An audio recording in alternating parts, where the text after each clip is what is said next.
My name is Frank Miller, and at 68 years old, I believed I understood the shape of my life. It was a quiet life lived in the echo of a great love filled with the scent of sawdust and the satisfaction of a well-made joint. But that evening, at my son's dinner party, my daughter-in-law pointed a manicured finger at me and called for building security. "Get this pauper away from the table," she hissed, her voice cutting through the polite chatter. My own son David, a man whose college education was paid for by the splinters under my fingernails, just stood there, his face a mask of shame and silence. They saw my simple clothes and my calloused hands and assumed I was powerless. They mistook my grief for weakness, my quiet life for an empty one. They had no idea that for the last 6 months, since my best friend and business partner John passed away, I had silently inherited his 60% share of Starlight Designs, the very company that paid my daughter-in-law's 6-figure salary. As their security guard gently escorted me from the home I helped buy, I didn't feel rage. I felt a cold, clear focus. They had mistaken my patience for permission, and I was about to give them a masterclass in the difference. Before I continue this story, tell me in the comments where you are watching from. And please like this video and subscribe if you believe a person's worth is measured by their character, not their wallet. The call came on a Tuesday. I was in my workshop, the small garage I'd converted into a sanctuary of cedar and oak. The air was thick with the clean scent of freshly planed wood. My hands, though slower than they used to be, were steady as I worked a piece of cherry, coaxing a smooth curve from the stubborn grain. This was my piece. The quiet work. The predictable conversation between man and material. The phone's sharp ring was an intrusion, a sound from a world I mostly tried to keep at a distance. I wiped my hands on a rag and checked the screen. David. A knot I hadn't realized was there tightened in my stomach. We didn't talk much these days. My calls often went to voicemail, answered hours later with a text that felt like an automated reply. I answered. "Hey, Dad?" His voice had that smooth, practiced warmth he used for clients. It was the voice of a man selling something. "David, everything okay?" Yeah, everything's great. Listen, Vanessa and I are having a few people over on Saturday. A dinner. It's kind of important." I could hear the hesitation, the careful selection of words. I leaned against my workbench. The cherry wood was cool against my back. "Important how?" "Well, Vanessa's boss, Mr. Peterson, is going to be there. It's a big deal for her, a chance to really impress him." I stayed silent. I knew what was coming next. "We'd really like you to be there, Dad. It would mean a lot." I looked around my workshop. At the worn handles of my chisels, the neat rows of hand planes, the framed photo of my late wife, Sarah, smiling from the workbench. Her eyes in the photo seemed to hold a gentle warning. Then I thought of the last time I'd been to their house for my grandson's birthday. I'd spent the whole evening on a patio chair watching David and Vanessa network, while my grandson stared at a new tablet. I had felt less like a grandfather, and more like a piece of furniture they had forgotten to put in storage. "Dad, you there?" "I'm here." "I don't know, son. These things aren't really my scene anymore." "It's just dinner, Dad. Please, just try to dress up a little, okay?" There it was. The real request hidden under the polite one. Don't be you. Be a version of you that doesn't embarrass us. I could hear Vanessa in the background, a high, sweet murmur. "Tell him it's important for us to look like a family." David cleared his throat. "Vanessa says it's important we all look like a family." His words were a parrot's devoid of his own conviction. A lifetime of my sacrifices flashed through my mind. Selling the 10 acres my father left me so David could get his MBA without debt. Working weekends for 2 years to give him the seed money for his first failed startup, a loss I never once threw in his face. I did it because he was my son. Because I believed that giving him a better start meant he would become a better man. The silence stretched. "Okay," I said finally, the word tasting like sawdust. "I'll be there." "Great, Dad. That's great. Just be yourself. You know your best self." He hung up before I could ask him what my worst self looked like. I set the phone down and picked up my handplane. My best self, I thought, was the man who built things. The man they had long ago decided wasn't worth showing off. I chose my clothes with care. Not to impress them, but to honor myself. A clean, pressed flannel shirt, my best pair of khaki pants, and the leather boots I'd had for 20 years, oiled and polished until they shone with a quiet dignity. When I arrived, the valet at their condo building looked at my 10-year-old Ford with a professional pity that told me I was already out of place. Their apartment was on the 12th floor, with a view that stretched across the city lights like a carpet of diamonds. The air inside was thick with the scent of expensive perfume and catered food. It was a beautiful performance of success. Vanessa greeted me with a kiss on the cheek that didn't quite land, her eyes flicking over my shirt, with a micro-expression of disappointment. "Dad, you made it," she said, her smile as bright and hard as the marble countertops in her kitchen. She introduced me to a few people with a practiced vagueness. "This is David's father, Frank." She never mentioned what I did, what I had spent my life building. To them, I was just a prefix, David's father. The evening wore on. I stood by the window, a glass of club soda in my hand, feeling like a ghost at a feast. David was holding court by the fireplace, telling a story about a recent business trip to Singapore. His listeners laughed at all the right moments. They were his people, people who understood the language of stock options and capital gains. I watched him and felt a familiar hollow ache. He had the life I had wanted for him. What I hadn't realized was that in his new life there was no room for the man who had built the ladder he'd climbed. The breaking point, when it came, was quiet. We were seated for dinner around a long, polished mahogany table. Mr. Peterson, Vanessa's boss, a man with a soft voice and intelligent eyes, was admiring the table itself. "This is a magnificent piece," he said, running a hand over the smooth finish. "Italian, I presume?" Vanessa beamed, preening under his praise. "It is. We had it imported." I knew that table. I recognized the grain, the subtle bird's-eye pattern in the wood. It wasn't Italian. It was American black walnut, a notoriously difficult wood to work with. And I knew the joinery. I had seen it before in a small workshop in Vermont years ago. Without thinking, the craftsman in me spoke up. "It's a beautiful piece," I said quietly, my voice entering the conversation for the first time. "American walnut, though. You can tell by the way the grain shifts near the joints. A Vermont craftsman, I believe. He has a very distinctive way of handling his dovetails." The table went silent. Mr. Peterson leaned forward, intrigued. "Really, how can you tell?" Before I could answer, Vanessa's laugh cut through the air. It was a high, brittle sound. "Oh, Dad," she said, her voice dripping with condescending sweetness. "Always the carpenter. He sees wood and forgets his manners." Then she turned to her husband. Her smile was gone, replaced by a tight, angry line. "David," she said, her voice low but carrying across the table, "can you please call security?" David froze his fork halfway to his mouth. "What, why?" Vanessa didn't look at me. She kept her eyes on David, her voice dropping to a theatrical whisper that everyone could hear. "Because I would like this pauper removed from my table. He's embarrassing our guests." The word hung in the air.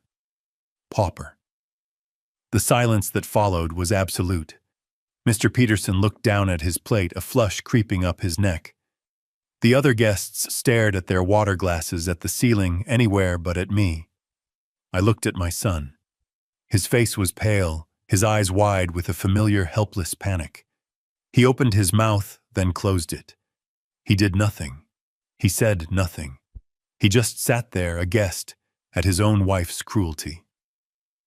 I slowly, carefully placed my napkin beside my plate. I stood up. My chair made no sound on the thick rug.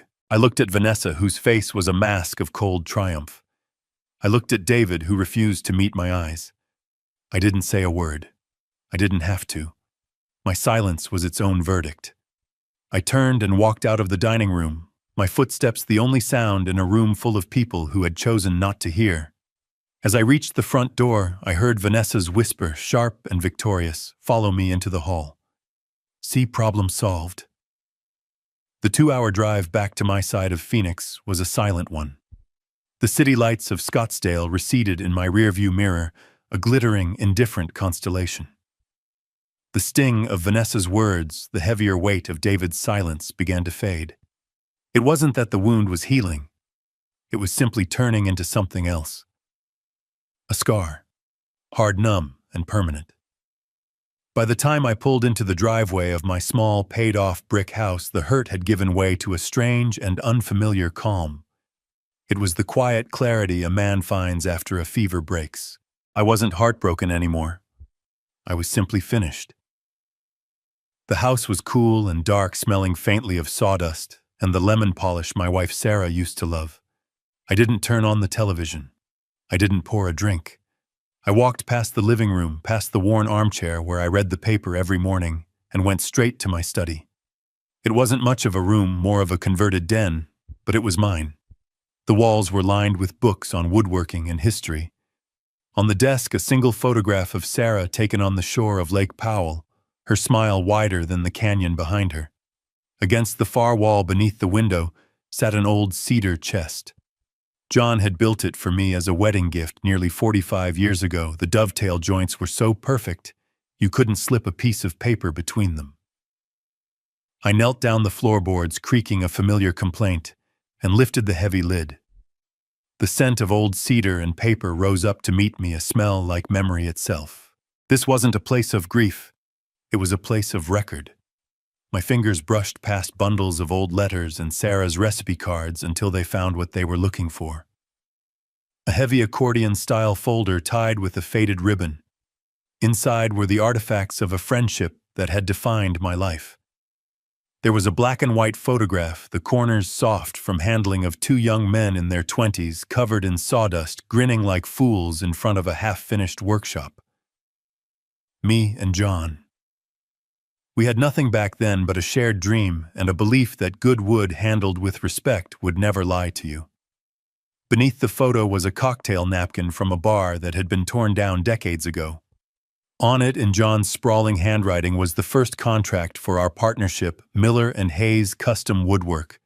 We'd signed it with a borrowed pen, two dreamers thinking we could build a world out of oak and sweat. We did for a while. But John was the visionary, the one with the head for business. I was the craftsman, the one who understood the wood. He went on to build Starlight Designs into an empire of taste and precision, while I stayed with the work of my hands, running my own small contracting business. We never lost touch. Our friendship was the one joint that never came loose. I lifted the last item from the folder. A thick, cream-colored envelope sealed with wax. It had arrived by courier 6 months ago, a week after John's funeral. My hands were steady as I broke the seal and unfolded the letter inside. John's handwriting was weaker now, the letters leaning on each other for support, but the voice was unmistakably his. "Frank," it began, "if you're reading this, then I'm off building something in a workshop with better lighting. I've left the business of this world behind, and some of it now falls to you. Starlight Designs was our dream, even if my name was the only one on the door. You were its foundation. You taught me the meaning of integrity, of a line drawn true. And that is why I've done this. My lawyers have the paperwork. My shares, all 60% of them, are now yours. You are the majority shareholder, Frank. The chairman of the board, if you want the title. I know you never wanted the corner office, but the company needs a conscience more than it needs another salesman. It needs a moral compass. And you, my friend, have a compass that this world has lost. Do what you see fit. Protect what we built. Protect the good people. I trust you." I folded the letter and placed it back in the envelope. For 6 months, I had done nothing. Out of grief for my friend, out of a quiet reluctance to step into a world I didn't feel I belonged to. I had let the shares sit an abstract fact in a lawyer's file while I tended to my own quiet life. But tonight, standing in my son's opulent living room, being dismissed like a piece of inconvenient furniture, something had shifted. John hadn't just left me a company. He had left me a responsibility. He had left me a set of tools.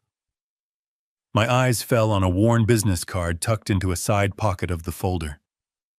George Finney, Chief Financial Officer, Starlight Designs. George had been with John from the beginning. A quiet, decent man who understood that numbers like wood have a grain. If you force them against it, they splinter. I picked up the phone. My heart was a steady, even drum. I wasn't the pauper from the dinner party anymore. I was a man with a moral compass, and I was finally ready to find north. I dialed the number. It rang 3 times. Finney. His voice was tired, the sound of a man who had worked too late. George, I said, my own voice calm and clear. This is Frank Miller. John Hayes was a friend of mine. He left me a few things. I think it's time we talked. There was a long pause on the other end of the line. Not of confusion, but of something else. It was the sound of a man exhaling a breath he had been holding for a very long time. When he finally spoke, his voice was filled with an unmistakable, weary relief. Frank, he said, my God, I am so glad you called. George Finney suggested a diner on the outskirts of town, a place with cracked red vinyl booths and a clock on the wall that had been telling the same slow time for 40 years. It was the kind of place where conversations could happen without an audience. He was already there when I arrived, a half-empty coffee cup in front of him, a stack of papers in a neat folder by his elbow. He looked older than I remembered, the lines around his eyes deeper, but the steady calm was still there. It was the calm of a man who had seen markets rise and fall and knew that the only real asset was your own integrity. She's a rising star, George said, after the waitress had refilled his cup and left us to our quiet corner. Vanessa, I mean. John saw her talent early on. He also saw the ambition. George chose the word carefully, the way a man handles a tool that is both useful and dangerous. He worried it wasn't anchored to anything. It's anchored to my son, I said, and my son is anchored to her. George nodded slowly, understanding the geometry of it. What do you need, Frank? I didn't want to say the words revenge or punishment. They felt too loud, too clumsy for what I was building. I need to understand the company John left me, I said, and I want to start with her department. I want to see everything, George. Every project, every expense report, every line item. I want to know what she's building with my friend's legacy. He didn't ask why. He didn't need to. He simply slid the folder across the table. I anticipated you might ask. This is the current departmental overview, but paper only tells you part of the story. If you want to see how she operates under pressure, there's a cleaner way. He took a sip of his coffee. A surprise audit. It's a standard procedure perfectly justifiable before the end of the quarter. The official reason will be cost optimization. The real reason is that it will allow us to look into every corner without her knowing who sent us. Do it, I said. The words were quiet, but they felt like the heaviest thing I had lifted all year. Vanessa felt the glow of the dinner party for 2 full days.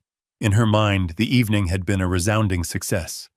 Mr. Peterson had been impressed, the clients were charmed, and the small, inconvenient matter of her father-in-law had been handled with swift, clean efficiency.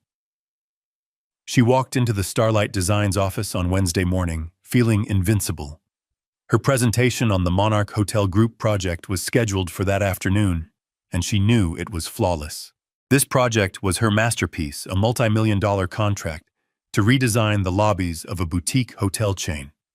It was her ticket to a senior partnership, to the next level of a world that finally saw her the way she saw herself. She was standing in the glass-walled conference room, pointing to a rendering of a marble staircase on the projector screen when the email landed. It arrived without ceremony, a bland subject line from the CFO's office, Notice of Departmental Audit. She read it once, then again. A flicker of annoyance, but not fear. This had to be Mark from commercial projects. He'd been jealous of the Monarch account for months, always making little digs in meetings. This was his move, a petty attempt to slow her down to make her look disorganized. It was pathetic. It was also a challenge. That evening, she stayed late. The cleaning crew moved around her, the scent of their industrial lemon cleaner filling the empty office. She sat under the harsh fluorescent lights, her desk covered in spreadsheets and invoices, cross-referencing every number, checking every receipt. She would not give Mark the satisfaction of finding a single misplaced comma. The pressure was a familiar fuel. She worked best when she had an enemy to outperform. She called David on her drive home, the Bluetooth in her car, making her voice sound crisp and metallic. "You won't believe what Mark is trying to pull," she vented. "A full audit 2 weeks before the quarterly reports are due. It's a transparent power play." David's voice on the other end was placating, tired. "Just be careful, Ness. Don't give him anything to use against you." He didn't understand. This wasn't about being careful. It was about winning. The audit made her sharper, more focused. She became suspicious of her own assistants, double-checking their work with a new icy precision. The atmosphere in her department grew tense. Laughter in the break room quieted when she walked in. She was a general preparing for a battle only she could see, and she had no idea the attack was coming from a direction she had never thought to guard. The audit finished on Friday. George called me that afternoon. "It's clean," he said. "Annoyingly so. A few padded expense reports for client lunches, but nothing that would raise a flag. She's careful." "I know," I said. "That's not what this was for." "I understand," George replied. And it worked. I now have a complete manifest of everything in her department. Every project, every vendor, every deadline. He paused.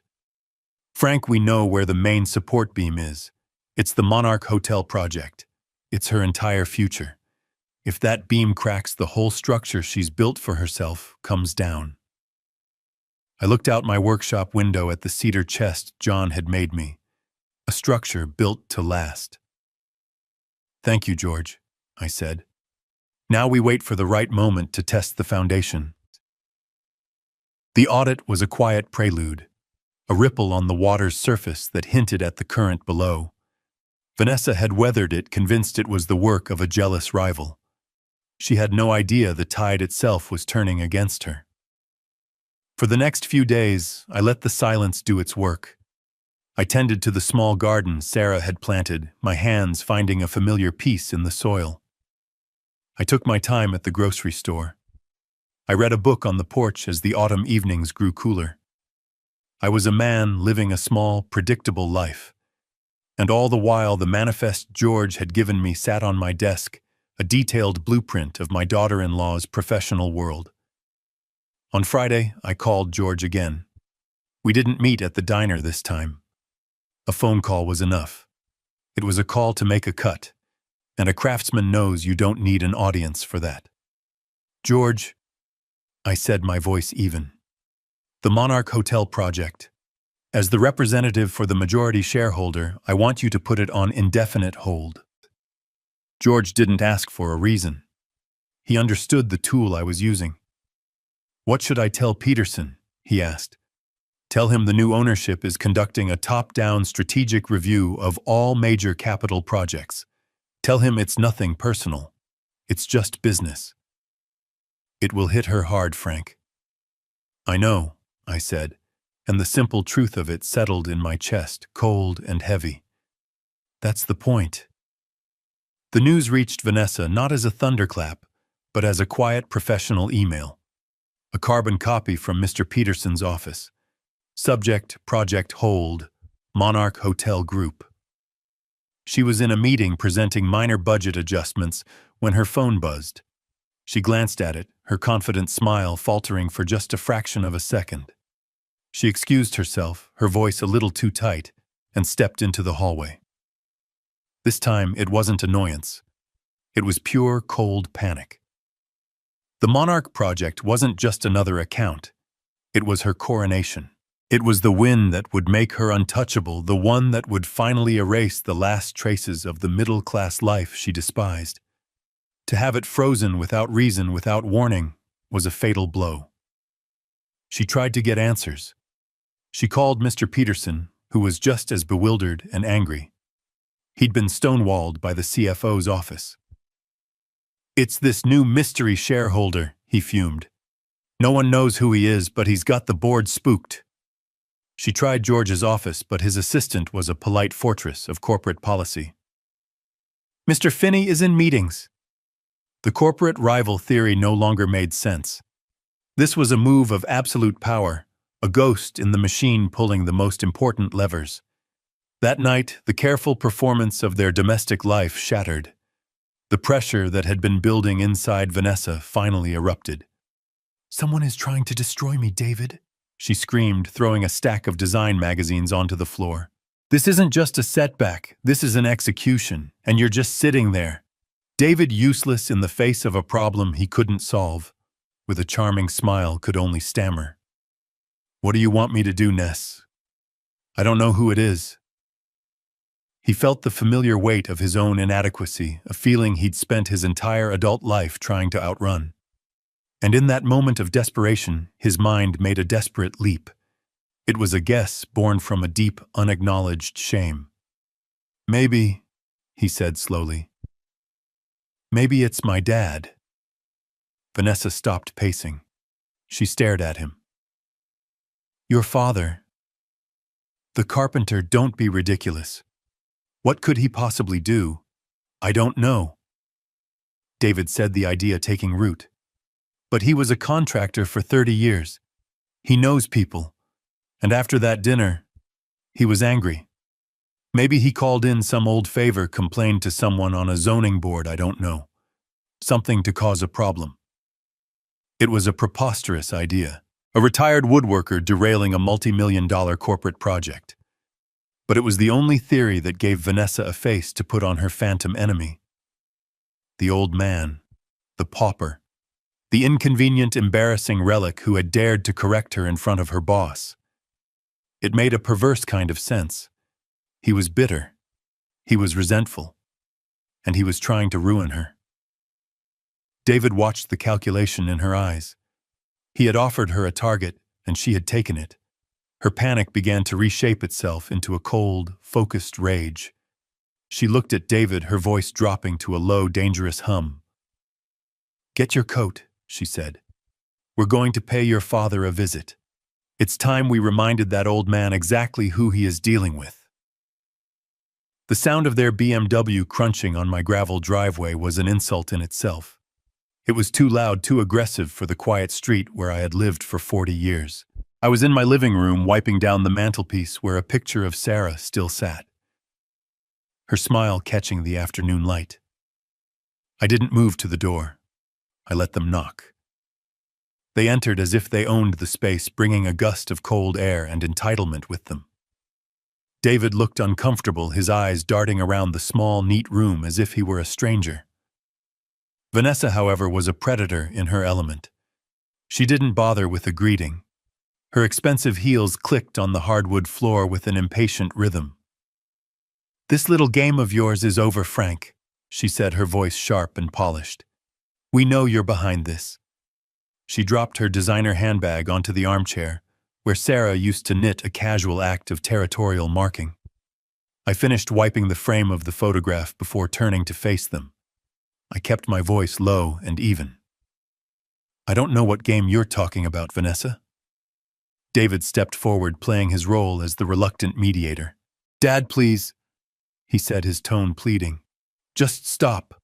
Whatever you did, whoever you called, just undo it. This isn't necessary." "Unnecessary?" Vanessa let out a short, humorless laugh. "He's trying to sabotage my career, David, and you're asking him to be nice about it." She turned her full attention to me, her eyes narrowed. I don't know who you think you are, but you pulled some strings. You called in some old-timer favor from your construction days and had my project frozen. I want you to call it off. Now." I let her words settle in the quiet room. I could hear the steady tick-tock of the grandfather clock in the hall, a sound they had long ago tuned out. I looked from her furious face to my son's anxious one. I didn't admit anything. I didn't deny it either. I simply sat down in my armchair, the one with the worn arms that knew the shape of my body, and asked a simple question. Why would I do that? Vanessa was ready for that. She had rehearsed her list of my supposed sins. Why? She scoffed. Because you're bitter, Frank. Because you were embarrassed at dinner and you can't stand that we've built a life you could only dream of. You're jealous, and you're trying to punish us for not needing you anymore. I let her finish. I took a slow breath. I'm not bitter, Vanessa, I said, my voice as calm as the surface of a deep lake. I'm disappointed. I looked past her to my son. A father has a right to be disappointed when his son, the man he raised, stands by and watches his wife call a security guard to have him thrown out of their home. Then I turned my eyes back to her. And a craftsman, I said, letting the word hang in the air, the one she'd used as an insult, has a right to be disappointed when his daughter-in-law, a professional designer, can't tell the difference between American black walnut and a cheap Italian veneer. Her face flushed a dark, angry red. David winced as if the words had physically struck him. I wasn't finished. You talk about your life, the one you've built. Who do you think laid the foundation? I sold the 10 acres my father left me, the only land our family had, so David could get his MBA without a penny of debt. When his first tech venture failed, I emptied my retirement account to cover his losses so his credit wouldn't be ruined. I didn't raise my voice. I spoke the words like a man reading from a ledger, each sacrifice a clean, undeniable line item. Those weren't investments, Vanessa. I never asked for a return. They were gifts. And the only thing I ever hoped for in return was a little respect. Not a standing ovation. Just the basic decency of not being treated like a pauper at my own son's dinner table. They were silent. My words had dismantled the simple story they had told themselves, the one where they were the self-made heroes, and I was the burdensome, resentful old man. They had come here expecting a fight, a shouting match with a weak man they could easily overwhelm. They found a judge instead, a quiet authority they didn't know how to argue against. Vanessa recovered first, her anger reassembling itself around her wounded pride. This changes nothing, she said, her voice trembling slightly. There's a board meeting next week to introduce the new leadership. I will present my project, and I will win them over. You can't stop that. I just looked at her. I didn't need to say anything. I could see the path she had chosen. She couldn't conceive of a power she couldn't see, couldn't flatter, couldn't manipulate. Her ambition was a blindfold, and she was walking straight into the trap I had set. David looked from me to his wife, his face a mess of confusion and dawning guilt. Ness, maybe we should just go, he said quietly. But she was already moving toward the door, her confidence a brittle shield. They left without another word. I watched through the window as they got into their expensive car, their movements stiff and angry. They were still in control, they told themselves. They were still the ones driving. I stayed in my armchair long after their car disappeared down the street. The house was quiet again, but this time the quiet didn't feel like loneliness. It felt like strategy. Vanessa was right about one thing. The board meeting was her only chance. She would prepare for it obsessively. She would pour all of her talent and ambition into a single presentation, desperate to impress the new faceless chairman. She had no idea she would be making her case directly to the pauper she'd had thrown out of dinner. The confrontation at my house left them shaken, but I knew Vanessa well enough to predict her next move. A cornered animal doesn't learn humility. It looks for a new way to attack. She couldn't accept a power she couldn't see, so she would double down on the only power she believed in: her own performance. It was time to give her a stage. I called George the next morning. My instructions were simple. "George," I said, "it's time to announce the future of the company. Schedule a mandatory all-hands town hall meeting for next Friday." "The topic?" he asked, though I could hear in his voice that he already knew the answer. "A new strategic vision," I said, "and an introduction to the new leadership." I paused, letting the weight of the next words settle. "And add a special item to the agenda, a presentation of key strategic projects for final approval from the new chairman." George was silent for a beat. "She'll see that as her only way out," he said. "She'll take the bait." "I know," I said. "That's why we're offering it." The email went out an hour later. It landed in Vanessa's inbox like a divine intervention. For weeks she had been fighting a ghost, a nameless, faceless power that had stalled her career. Now that power was giving her an opportunity, a spotlight.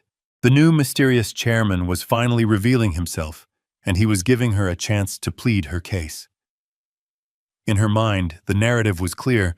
The project hold was a test. The audit was a test. And this meeting was her final exam. If she could deliver a brilliant presentation, if she could dazzle this new chairman with her vision and competence, she could reclaim everything. Her career, her status, her control.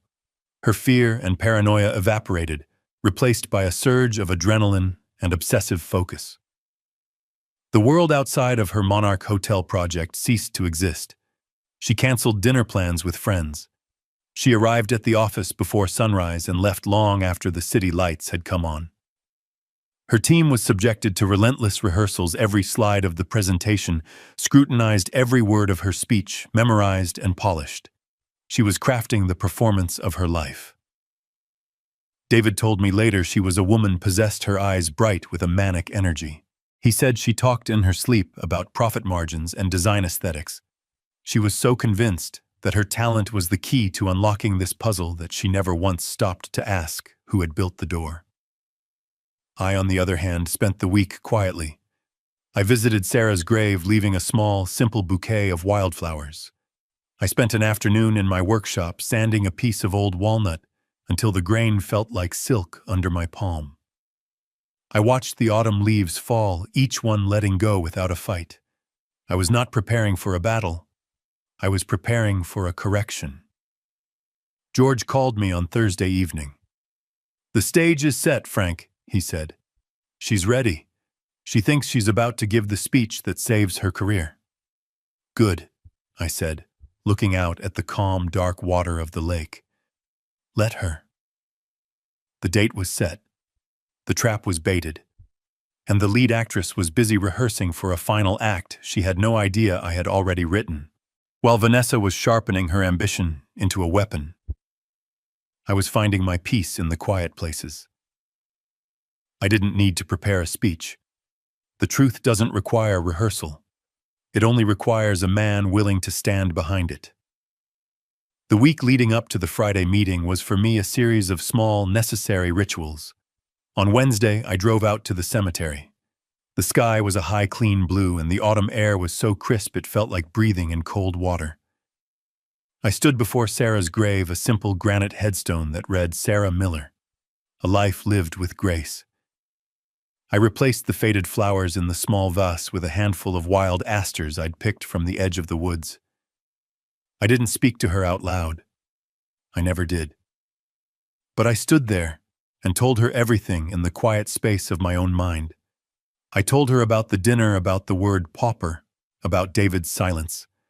I told her about John's letter and the weight of the responsibility he had left me. I told her I was afraid not of them, but of becoming a man she wouldn't recognize in my pursuit of setting things right. "I think you'd understand, Sarah," I thought. "You always knew the difference between a fight and a correction." I stayed until the afternoon sun cast long shadows across the grass, feeling the cool stone under my fingertips. When I left, a sense of calm had settled in my bones. I wasn't just fighting for a company. I was defending the life we had built, the values we had shared. The next day, I spent the entire morning in my workshop. I took a rough sawn piece of black walnut, the same wood as their pretentious dining table, and set it on my workbench. I didn't have a project in mind. I just needed to feel the conversation between my hands and the wood. I started with a hand plane, the rhythmic shh of the blade shaving away the rough exterior. Hours passed. The pile of fragrant curly shavings grew around my feet. I moved from the plane to the sandpaper, starting with a coarse grit and working my way down, feeling the grain slowly surrender its roughness, becoming smoother, more honest. The work was meditative. It was a way of taking something chaotic and, through patient, steady effort, bringing it to a state of undeniable truth. By the time I finished, the piece of wood was as smooth as riverstone, its deep, complex grain glowing under the workshop lights. It was just a piece of wood, but it felt like I had restored some small piece of order to the world. That evening, with the scent of walnuts still on my hands, I picked up the phone and called David. He answered on the second ring, his voice wary. "Dad." "David," I said, keeping my tone neutral. "There's a company meeting at Starlight Designs tomorrow, a town hall. I want you to be there." There was a pause. "Why, what's it got to do with me?" "You're my son," I said simply. "Your family. I want you there as family." He hesitated. I could hear the gears turning in his head, the mix of curiosity, guilt, and a son's ingrained reluctant duty. "Okay," he said finally. "Okay, Dad. I'll be there." I didn't thank him. I just said, "Good," and ended the call. He needed to be there. He needed to see the full and final consequence of the choices he had made and the choices he had failed to make. Before I turned in for the night, I stood in my study and looked at the old black and white photograph of me and John. Two young men full of sawdust and impossible dreams. We had built our first workshop with salvaged lumber and second-hand tools, and we had thought we were the richest men in the world. He had chased the dream into boardrooms and skyscrapers. I had kept my hands on the wood, but the foundation was the same. It was built on a handshake, on a shared belief that you do right by the people you work with, and you never ever lie about the quality of the material. "I'll do right by this, John," I whispered to the smiling young man in the photograph. "For both of us." I turned off the light. The house was quiet. The preparations were complete. Tomorrow, the talking would finally be over. It was time to show them what a foundation built to last really looks like.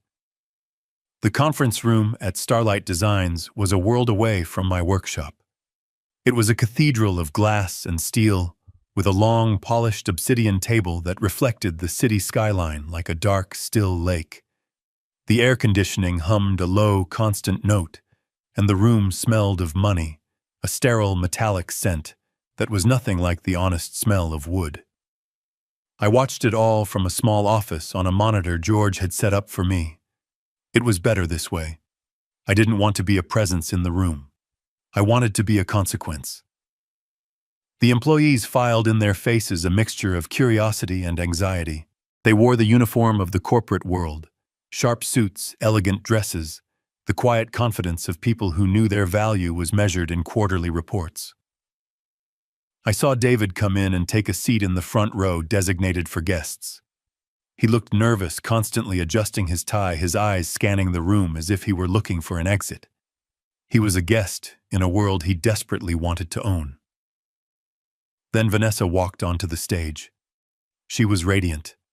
She wore a tailored white suit that stood out like a beacon against the room's dark wood and charcoal gray upholstery. Her confidence was a physical thing. It filled the space around her. She smiled at the audience, a warm, practiced smile that promised success.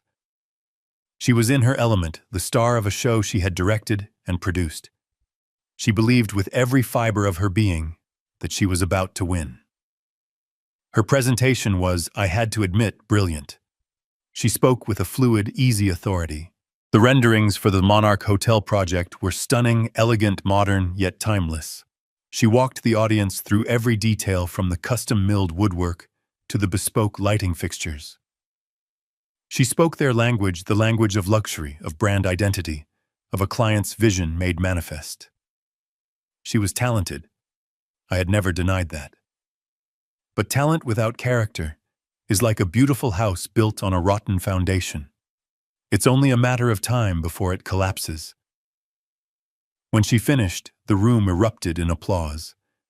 It was genuine. She had dazzled them.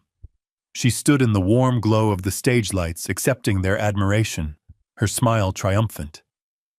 She had done it. She had saved herself. Then George Finney walked onto the stage. He was a calm, steady presence, his simple gray suit, a quiet counterpoint to Vanessa's brilliant white. He waited for the applause to die down. "Thank you, Vanessa," he said, his voice even and professional. "That was an exceptional presentation, truly." Vanessa inclined her head, a queen accepting the praise of a loyal subject. George continued, "As you all know, Starlight Designs has recently undergone a significant change in ownership, a change that brings us back to the foundational principles upon which this company was built." He paused, letting his eyes sweep across the room. "And so it is my distinct honor to introduce you to our new chairman of the board. He is the man who now holds a 60% controlling interest in this company. He was John Hayes's oldest and dearest friend, his first business partner, and in my professional opinion, one of the finest craftsmen I have ever had the privilege of knowing. Ladies and gentlemen, Mr. Frank Miller." I walked out from the wings. I wore the same simple flannel shirt and khaki pants I had worn to the dinner party. The silence in the room was absolute. It wasn't just a lack of noise. It was a physical presence, a heavy blanket that smothered the air. Every face was turned toward me. I saw confusion, disbelief. Then I looked at Vanessa. Her triumphant smile was frozen on her face. It was a relic from a moment ago, an artifact from a world that no longer existed. I watched her mind work behind her eyes, the frantic calculation as she tried to make sense of the impossible. The pauper. The inconvenient old carpenter. Her smile didn't just fade. It seemed to crack and fall away, revealing the raw, stark terror beneath. Her face went pale, a sickly, chalky white. Then I looked at David. His mouth was hanging open. His eyes were wide with a horror so profound, it was almost comical. He was staring at me as if he were seeing a ghost, the ghost of every sacrifice he had taken for granted, every warning he had ignored, every silent disappointment he had mistaken for acceptance. In that one shattering moment, he understood. He understood everything. I stepped up to the podium. I didn't look at my notes. I didn't have any. I looked out at the sea of stunned faces, and then my eyes settled on Vanessa. My voice when I spoke was not loud. It was calm. It was clear. "Vanessa," I began, "that was a brilliant presentation. You have a remarkable eye for design." I let the compliment land a small, unexpected kindness. She flinched as if I had struck her. "But a good designer," I continued, "understands the value of their materials. A great leader understands the value of people. In both areas you have shown a significant deficit." I paused, letting the weight of my words fill the silent room. "At a dinner party several weeks ago, in a home built on a foundation of my life's work, you asked a security guard to get this pauper away from the table." I held her gaze. She looked like she wanted to shrink, to disappear, but the stage lights held her in place. "Today in this boardroom," I said, my voice never wavering, "I am asking you to clear your desk." A collective gasp went through the room. Vanessa swayed slightly, her hand gripping the edge of the podium to steady herself. "However," I added, because the correction needed to be complete, "Starlight Designs is not without compassion. We have an opening in the company cafeteria for a dishwasher. The position requires a respect for what other people leave behind and a commitment to making things clean. Perhaps it's a place you can start." That was it. The invisible structure of her world collapsed. She didn't scream, she didn't faint. She simply folded. Her shoulders slumped, her head bowed, and a single dry sob escaped her lips. The sound was unnervingly loud in the dead quiet. The performance was over. Then David moved. He shot up from his seat and stumbled toward the stage. Not to defend her, not to attack me. He was a man running toward the epicenter of an earthquake, not knowing why. He stopped at the foot of the stage, his hand outstretched, his face a wreck of confusion and despair. "Dad," he stammered. "Dad, I didn't—" He couldn't finish a sentence. I looked down at my son. The anger I had carried for so long was gone, replaced by a deep, weary sadness. He wasn't a villain. He was just a weak man who had made a series of bad choices. "We'll talk later, David," I said, my voice softer now. "When you remember who you are." The chairman's office on the top floor of the Starlight building didn't stay a corner office for long. Within a week, I had George clear out the pretentious glass desk and the uncomfortable leather chairs that were designed for intimidation, not conversation. I brought in my old oak workbench from home. I set my handplanes in a neat row on the credenza. The air, which had once smelled of nothing but refrigerated air, now carried the faint, honest scent of cedar and wood polish. The blueprints spread across my workbench weren't for skyscrapers. They were for a rocking chair I was designing. I was running the company, but I was doing it my way. Vanessa, as I expected, did not take the job in the cafeteria. The day after the meeting, her desk was empty. Her name was removed from the company directory. She disappeared from the city, a ghost made of ambition and a broken narrative. I never heard from her again. About a month later, David came to see me. He didn't call first. He just appeared in the doorway of my new office workshop, looking thinner, tired, but with a clarity in his eyes I hadn't seen since he was a boy. The expensive suit was gone, replaced by a simple work shirt and jeans. He had quit his job. He didn't offer excuses or long explanations. He just stood there for a moment, taking in the scent of the wood. "I applied for a job," he said, his voice quiet but steady. "With a nonprofit. They build houses for low-income families. I start next week as an apprentice." He looked at his own hands, soft and uncalloused. "I want to learn how to build something real again. With my hands." I didn't get up. I didn't rush to embrace him. The chasm between us was too wide for a simple hug to cross. An easy forgiveness would have been a lie, and we had had enough of those. Instead, I nodded slowly. I reached for the piece of black walnut I had sanded the day before the meeting, the one that was as smooth and true as polished stone. I held it out to him. "Start with this," I said. "Feel it. Understand its grain, its weight, its honesty. When you understand the wood, you can come back, and we can talk about building a house." He took the piece of wood from my hand. He held it carefully, turning it over and over, his fingers tracing the lines I had made. And for the first time in 20 years, when he looked at me, he didn't see an obstacle, a resource, or a ghost from his past. He saw his father. Later that evening, long after David had left, I stood alone on the small balcony outside my new office. The city spread out below me, a vast, glittering tapestry of light and shadow. The sounds of traffic and sirens were a distant, muted hum. A cool breeze moved through the high-rise canyons, carrying with it the feeling of a world that was constantly moving, constantly changing. I didn't feel triumph. The bitter taste of revenge had long since faded, leaving something cleaner in its place. I didn't feel joy. The cost of this victory had been too high. What I felt was a deep, quiet, and unshakable peace. The correction was complete. Balance had been restored. The single greatest lesson from this story is that a man's dignity is non-negotiable. It is the bedrock upon which his life is built, and it cannot be signed away to keep the peace or to subsidize the comfort of others, not even family. When you allow your sacrifices to be treated as an entitlement, you are not being kind. You are teaching others that your self-respect is a resource they can spend. Establishing a boundary is not an act of war. It is an act of self-preservation. It is the moment a man decides that his silence will no longer be mistaken for permission.